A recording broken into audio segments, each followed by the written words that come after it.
আমাদের ঢাকায় 5টি এবং ঢাকার বাইরে 10টি ব্যাটালিয়ন সহ আইন শৃঙ্খলা রক্ষাকারী বাহিনীর আপনার পুলিশ ডিএমপির যারা আছে তাদের সাথে সমন্বয় রেখে আমরা কাজ করছি এই অপরাধগুলি নিবৃত্ত করার জন্য।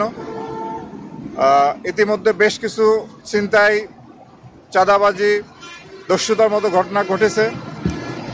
অতি সম্প্রতি রাজশাহীগামী একটি নৈশপ্রচে ডাকাতি সংঘটিত হয়েছে এবং সেখানে মা বোনদের সম্ভ্রমহানির একটা অভিযোগ আছে। তো এটা খুব দুঃখজনক এবং আমাদের ঢাকা শহরে আমরা দেখেছি যে অনেক ক্ষেত্রে মা বোনরাও ছিনতাইকারীর সম্মুখীন হচ্ছেন। এটি খুবই দুঃখজনক। আমরা আপ্রাণ চেষ্টা করে যাচ্ছি এই অপরাধগুলি দমন করার জন্য। রাজশাহীগামী সেই নৈশপ্রচের ইতিমধ্যে বেশ কয়েকজন দস্যু গ্রেপ্তার হয়েছে এবং তাদের বিরুদ্ধে আইনগত ব্যবস্থা গ্রহণ চলমান আছে। আমরাও ইতিমধ্যে পুলিশ, র্যাপিড অ্যাকশন ব্যাটালিয়ন এবং আইন শৃঙ্খলা রক্ষাকারীর অন্যান্য বাহিনী এবং যৌথ বাহিনী ইতিমধ্যে বেশ কিছু ছিনতাইকারীকে আমরা গ্রেপ্তার করতে সক্ষম হয়েছি।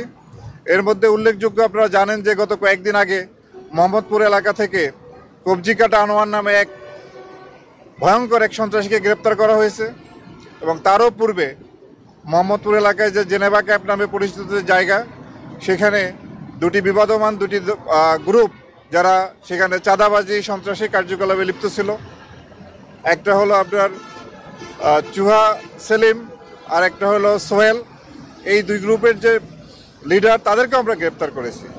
বাট তারপরও আমরা এই ছিনতাই পরিস্থিতিকে আশানুরূপ পর্যায়ে নিয়ন্ত্রণে রাখতে পারি নাই। এই জন্য আমাদের এই প্রচেষ্টা চলমান আছে। আমরা আমাদের ব্যাটালিয়নের যে আপনার টহল, সেই টহল আমরা বৃদ্ধি করেছি, চেকপোস্ট বৃদ্ধি করেছি এবং আইন শৃঙ্খলা রক্ষাকারী বাহিনীর সাথে সমন্বয় রেখে পুলিশ, ঢাকা মেট্রোপলিটন পুলিশ এবং অন্যান্য মেট্রো পুলিশের সাথে সমন্বয় রেখে আমরা আমাদের গ্রেপ্তার অভিযান জোরদার করেছি এবং আমরা গোয়েন্দা তথ্যের মাধ্যমেও তাদের গ্রেপ্তারের জন্য প্রচেষ্টা অব্যাহত রেখেছি। আমাদের এই প্রচেষ্টা অব্যাহত থাকবে। আমরা যে কোনো মূল্যেই আইন শৃঙ্খলা পরিস্থিতি ভালো রাখার জন্য, এই ছিনতাই, চাঁদাবাজি, সন্ত্রাসী বন্ধের জন্য আমরা সর্বাত্মক চেষ্টা করব। তবে আমরা যে বললাম যে ইতিপূর্বে প্রায় বেশ কয়েকশো ছিনতাইকারী গ্রেপ্তার হয়েছে, বাট এরা আবার অনেকে বেল নিয়ে বের হয়ে আসছে। তো আমরা বেল নিয়ে বের হয়ে এসে আবার তারা সেই ছিনতাই কাজের সঙ্গে জড়িত হচ্ছে। তো আমরা এই ক্ষেত্রে যারা সরকার পক্ষের আইনজীবী আছেন তাদেরকে অনুরোধ করব যে তারা যেন বিজ্ঞ আদালতে এই ছিনতাইকারীর তাদের কার্যকলাপের যে ভয়াবহতা, এরা জনজীবনে কি পরিমাণ অশান্তি তৈরি করে, এই বিষয়গুলো যাতে তুলে ধরেন এবং যাতে বিজ্ঞ আদালত সিদ্ধান্ত নিতে পারে জামিনের ব্যাপারে এবং তাদের বিরুদ্ধে যে মামলাগুলি আছে সেগুলিও সুষ্ঠু তদন্তের মাধ্যমে আমরা তাদেরকে বিচারের সম্মুখীন করব। আমরা আবারও আপনাদের মাধ্যমে এই নগরবাসী এবং দেশবাসীকে আশ্বস্ত করতে চাই যে আমরা প্রাণান্ত চেষ্টার মাধ্যমে এই অপরাধগুলি আমরা দমন করব। সেই ক্ষেত্রে আপনারা আমাদেরকে সর্বাত্মক সহযোগিতা করবেন। এই ধরনের অপরাধ সংঘটিত হলে সাথে সাথে আপনারা নিকটস্থ থানায় অভিযোগ করবেন, যাতে আমরা তদন্ত খুব দ্রুত শুরু করতে পারি এবং আপনাদের কাছেও যদি কোনো ভিডিও ফুটেজ, কোনো মোবাইলে যদি কোনো সাক্ষ্য প্রমাণ থাকে সেগুলো আমাদের দিবেন, যাতে আমরা এই ক্রিমিনালদেরকে আমরা যাতে গ্রেপ্তার করে তাদের আইনের আওতায় আনতে পারি। আমরা আবারও আপনাদের সহযোগিতা নিয়ে এই অপরাধ দমনের জন্য, নিয়ন্ত্রণের জন্য আপ্রাণ চেষ্টা করবো ইনশাআল্লাহ। জি, আমরা সারা দেশে এই অপরাধগুলি দমনের জন্য টহল কার্যক্রম, আমাদের চেকপোস্টের কার্যক্রম এবং তাদেরকে গ্রেপ্তার করার জন্য আমরা সর্বাত্মক প্রচেষ্টা গ্রহণ করেছি। এটা আপনার সবসময় চলে, এটা এখন জোরদার করা হয়েছে এবং সামনে আপনারা জানেন যে রমজান আসতেছে। রমজানের সময় আমাদের দেশে যে কেনাকাটা, ঈদ সামনে রেখে যে কেনাকাটা হবে, এটা বিপুল সংখ্যক অর্থের ট্রানজ্যাকশন হবে। এই সময় এই ধরনের অপরাধগুলো বাড়ার একটা টেন্ডেন্সি থাকে, সেটা যাতে বাড়তে না পারে এই জন্য আমরা রমজানের আগে থেকেই সেই প্রস্তুতি নিচ্ছি, যাতে রমজান মাসটি আমরা ভালোভাবে কাটাতে পারি। স্যার, একটা প্রেক্ষাপট দিই। মেট্রো রেল নামে একটি গ্রুপ রয়েছে, ওখানে বলা হচ্ছে কাউরান বাজারে নাগরিকরা আইন নিজের হাতে তুলে নেবেন, কয়েকজন নাগরিক রড হাতে পাহারা দেবেন। এই যে বিভিন্ন জায়গায় নাগরিকরা আইন নিজের হাতে তুলে নিচ্ছেন, এই বিষয়ে আপনাদের অবস্থানটা? আপনার আইন নিজের হাতে তুলে নেওয়ার কোনো সুযোগ নাই। আইন প্রয়োগকারী সংস্থাই প্রয়োগ করবে। তবে আমার সম্পত্তি, আমার প্রতিষ্ঠান, এটি পাহারা দেওয়া আমি যদি দেই সেটা খারাপ কিছু না। এই জন্য আমি অনুরোধ করব যে সমস্ত মার্কেট বা দোকান আছে সেখানে যে আপনাদের নিরাপত্তা ব্যবস্থা যেটা আছে সেই নিরাপত্তা ব্যবস্থা আপনারা জোরদার করুন, বাট কোনো ক্রমে আইন হাতে তুলে নেবেন না। আইন প্রয়োগকারী সংস্থাই প্রয়োগ করবে।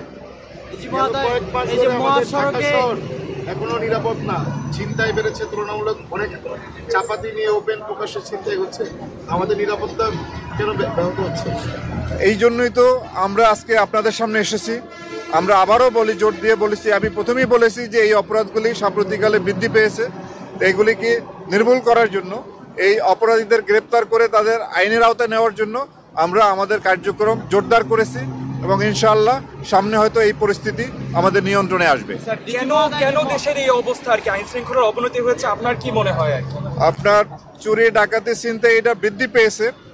এটার পিছনে আপনার যে এই অপরাধীরা যারা আগে আপনার এই যে 5ই আগস্টের পূর্বে এরা হয়তো একটি রাজনৈতিক ছত্রছায়ায় থাকতো, সেই তাদের সাথে অন্য মানে এই ধরনের চুরি ডাকাতি ছিনতাই ব্যতীত তারা হয়তো বিভিন্নভাবে অপ্রকাশ্যে যে চাঁদাবাজিগুলো করতো সেগুলি এখন নাই। এখন কোনো রাজনৈতিক ছত্রছায়ায় কেউ এই ধরনের কার্যক্রম পরিচালনা করতে পারতেছে না। এই জন্য হয়তো এরা এই ধরনের অপরাধমূলক কার্যকলাপের সাথে সম্পৃক্ত হচ্ছে। ডিজি মহোদয়, যে মহাসড়কে চুরি ছিনতাই যে বেড়েছে, এটা কি শুধু চেকপোস্টের মাধ্যমে কি সীমাবদ্ধ থাকবে না? আপনার কোনো কার্যক্রম করবেন? আপনার এটা আমাদের চেকপোস্ট থাকবে, টহল থাকবে এবং গোয়েন্দা তথ্যের মাধ্যমে যারা এদেরকে আমরা চিহ্নিত করেছি এবং তাদেরকে গ্রেপ্তারের জন্য প্রক্রিয়া চলমান আছে এবং এটি আরো জোরদার করা হবে। কতদিন চলবে আপনাদের এই কার্যক্রম? এটা আপনার যতদিন আইন শৃঙ্খলা পরিস্থিতি স্বাভাবিক পর্যায়ে না আসে ততদিন পর্যন্ত এটি অব্যাহত থাকবে। আরেকটা বিষয় দেখা গেছে যে 18 বছরের নিচে কিশোর গ্যাং যারা, তারা খুন খারাপিতে অহরহ জড়িয়ে পড়ছে, কিন্তু তাদেরকে আদালতে নেওয়ার পর তারা আইনের ফাঁকে আবার বের হয়ে যাচ্ছে। এই বিষয়টা আপনারা কিভাবে প্রতিরোধ করবেন? এখন আমাদের প্রচলিত যে আইন আছে সেই আইন মেনেই আমাদের চলতে হবে।